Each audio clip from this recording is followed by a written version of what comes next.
Friends, இன்றைக்கி நம்ம பன்னீர் 65 பார்க்கலாமா? பாருங்கள் ஃப்ரெண்ட்ஸ், அதுக்காக நான் 2 லிட்டர் பால் எடுத்துருக்கிறேன். பால் அடுப்பில் வச்சுட்டு பாருங்கள், பால் கொதிக்குது. இப்போ லெமன் ஜூஸ் தேவையான அளவு எடுத்து ஊற்றுங்க. ஊற்றி நம்மளே 2 லிட்டர் பால் பசும்பால் தான் போட்டிருக்கேன். நம்மளே லெமன்லாம் போட்டு நம்மளே பன்னீர் போட்டு நம்ம செய்ய போகிறோம். ஓகே ஃப்ரெண்ட்ஸ், கடையில் வாங்கி செய்யலை, நான் வீட்லேயே ஹோம் குக்கிங் செய்கிறேன். ஓகேவா ஃப்ரெண்ட்ஸ்? பாருங்கள், பாலில் லெமனை ஊற்றிட்டா நல்லா கொதிக்க வைக்கணும். அப்போ தான் பால் பிரிஞ்சு வரும். சரிங்களா? திரிஞ்சு வந்ததுன்னா நம்ம வடிகட்டலாம். சரிங்களா? பாருங்கள், லெமன் நல்லா கொதிச்சு வருது. எப்படி இருக்குது பாருங்கள். இப்போது நம்ம இந்த மாதிரி வந்தோன்னா ஆஃப் பண்ணிடலாம். ஆஃப் பண்ணிவிட்டு நம்ம இதை எடுத்து வடிகட்டிக்குவோம். சரிங்களா? எந்த அளவுக்கு வடிகட்டணுமோ வடிகட்டிட்டு ஏதாவது ஒரு வெயிட் நல்லா துணியை புழிஞ்சிருங்க.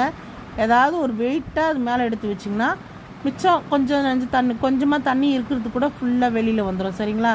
இது பசும்பாலுன்றதுனால பாருங்கள், ஃபுல்லாக வெண்ணையாக மிதக்குது. இதே பாக்கெட் பாலில் இந்த மாதிரி மிதக்காது, தண்ணியாக தான் இருக்கும். சரிங்களா? பாருங்கள் எவ்வளோ வெண்ணெய் மேலே மிதக்குதுன்னு. ஃபுல்லாக தண்ணியை ட்ரை பண்ணிவிடுங்க. ட்ரை பண்ணிவிட்டு ஒரு வெயிட்டை ஒன்று தூக்கி வச்சிட்டிங்கன்னு வைங்க, ஃபுல்லாக இருக்கிற தண்ணி எல்லாமே வந்துடும். 2 லிட்டர் பாலில் பாருங்கள் ஃப்ரெண்ட்ஸ், ஒரு 200 கிராம் பன்னீர் இருக்கும்னு நினைக்கிறேன். பாருங்கள், ஒரு 200 கிராம் இருக்கும். அதை நல்லா புழிஞ்சிக்கலாம். சரிங்களா? கை சூடாக இருக்கும். நான் இதுக்குன்னே இந்த துணி ஒயிட் துணி வச்சுருக்கேன். சரிங்களா? White kerchief. பாருங்கள், நல்லா புழிஞ்சு எடுத்துருங்க. எந்த அளவுக்கு புளிய முடியுமோ, தண்ணியே இருக்கக்கூடாது. பாருங்கள், சூடாக இருக்குது பயங்கரமாக, அதனால் இந்த மாதிரி கை வலிக்குது.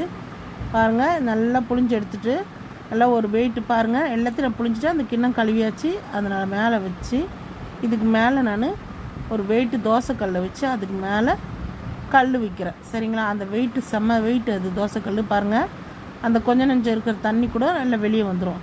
சரிங்களா? ஒரு 1/2 hour நல்லா அந்த மாதிரி அமுக்கி வச்சுட்டிங்கன்னா எல்லா தண்ணியும் வெளியே வந்துடும். பாருங்கள், பன்னீர் ரெடி ஆகிடுச்சு. சரிங்களா? இப்போ இந்த பன்னீர் வீட்டில் நம்ம போட்டது, இதை வச்சு நம்ம 65 செய்யலாமா? 65னா எண்ணெயில் போட்டு பொரிச்சு. இப்போ எண்ணெய் நாங்கள் கம்மியாக தான் சாப்பிட்றோம், அதனால் எண்ணெயில் போட்டு பொரிக்கல, தவாவில் போட்டு வறுத்து எடுக்க போகிறோம். சரிங்களா? கட் பண்ணிடுறோம். இதை நமக்கு எந்த அளவு பீஸ் தேவையோ அந்த அளவு பீஸ் போட்டுக்கலாம். போட்டு நம்ம மசாலா போட்டு நம்ம வறுத்து எடுக்கலாம். சரிங்களா? பாருங்கள், எவ்வளோ கல் மாரி இருக்குது பாருங்கள். நம்ம தண்ணி கொஞ்சமாவது இருந்ததுன்னா அந்த மாதிரி கல் மாரி வராது. சரிங்களா? தண்ணி ஃபுல்லாக கட் பண்ணணும், நல்லா புழிஞ்சிடணும். அப்போ தான் நம்ம கட் பண்ணால் இந்த மாதிரி கரெக்டாக நிற்கும். தண்ணி இருந்ததுன்னா அப்படி கொலன்னு அந்த கட்டிங் கரெக்டாக வராது. சரிங்களா? பாருங்கள், ஃபுல்லாக நல்லா கட் பண்ணி நம்ம பீஸ் போட்டுக்கலாம் தேவையான அளவு. சரிங்களா? அதுக்கப்புறம் நம்ம தேவையான மசாலா போட்டு நம்ம வறுத்து எடுப்போம். இது மாதிரி நீங்கள் பசங்களுக்கு செஞ்சு கொடுங்க. கடையில் வாங்கி கொடுக்குதோ நம்ம வீட்டிலே செஞ்சு கொடுத்தா பசங்க நல்லா சாப்பிடுவாங்க. எங்கள் வீட்டில் என் பொண்ணு நான் இப்படி செஞ்சு கொடுத்தா நல்லா சாப்பிடுவா. ரொம்ப பிடிக்கும் அவளுக்கு பன்னீர்னால். பன்னீரில் செஞ்ச டிஷ்னால் ரொம்ப ரொம்ப பிடிக்கும், எனக்கும் ரொம்ப பிடிக்கும். அதனால் பாருங்கள் ஃப்ரெண்ட்ஸ், எவ்வளோ சாஃப்டாக இருக்குது பாருங்கள். பன்னீர் நல்லா இருக்குது பாருங்கள். இப்படி நல்லா சாஃப்டாக இருக்குது. பசும்பாலில் செஞ்சது நல்லா இருக்குது. இது வந்து நான் 2 லிட்டர் பால். சரிங்களா? பாருங்கள், வீட்டு மிளகாத்தூள் போடுறேன், கொஞ்சம் மஞ்சத்தூள், கொஞ்சம் மிளகுத்தூள், அதுக்கப்புறம் கொஞ்சம் கரம் மசாலா, அதுக்கப்புறம் கொஞ்சம் உப்பு தேவையான அளவு. பாருங்கள், உப்பு தேவையான அளவு, அவ்வளோதான். கரம் மசாலா கொஞ்சம், அவ்வளோதான் ஃப்ரெண்ட்ஸ். கொஞ்சம் லைட்டாக கான் மாவு கொஞ்சம் போட்டுக்கலாம். சரிங்களா? கான் மாவு தேவையான அளவு போட்டுக்குங்க. கொஞ்சம் அந்த மாவு ஒட்டுறதுக்காக மசாலாலாம் கான் மாவு போட்டு நல்லா தண்ணி லைட்டாக தெளித்து நல்லா பெரட்டி எடுத்துக்குவோம்.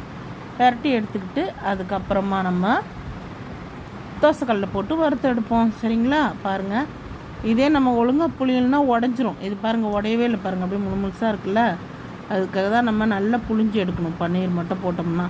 சரிங்களா? நல்லா தண்ணி போட்டு நல்லா அந்த மாவெல்லாம் ஃபுல்லாக அதில் மெல்ட் ஆகிற மாதிரி நல்லா அப்ளை பண்ணி எடுத்து வச்சுக்குவோம். சரிங்களா?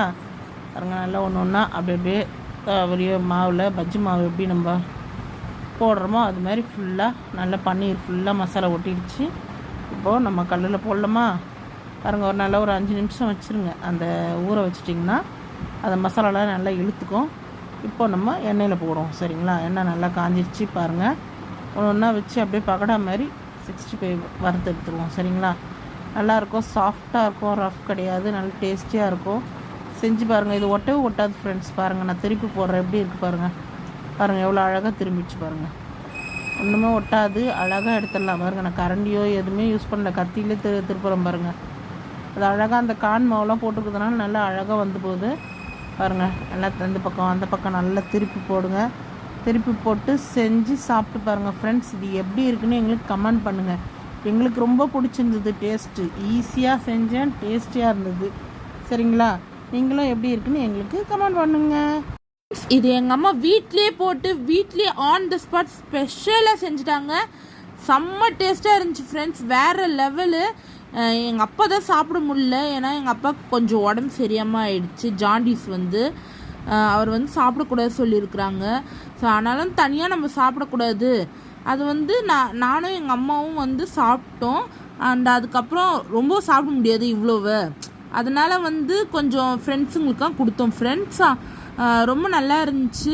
அதோட கொண்டக்கடலை பயிறு இதெல்லாமே வச்சு சாப்பிட்டோம். டேஸ்ட்டாக இருந்துச்சு. ஈவினிங் ஸ்நாக்ஸு மழை டைமுக்கு சும்மா அல்டிமேட்டாக இருந்துச்சு. பாருங்கள், செம்ம டேஸ்ட்டு. நீங்களும் ட்ரை பண்ணுங்கள், கமெண்ட் பண்ணுங்கள். Bye friends.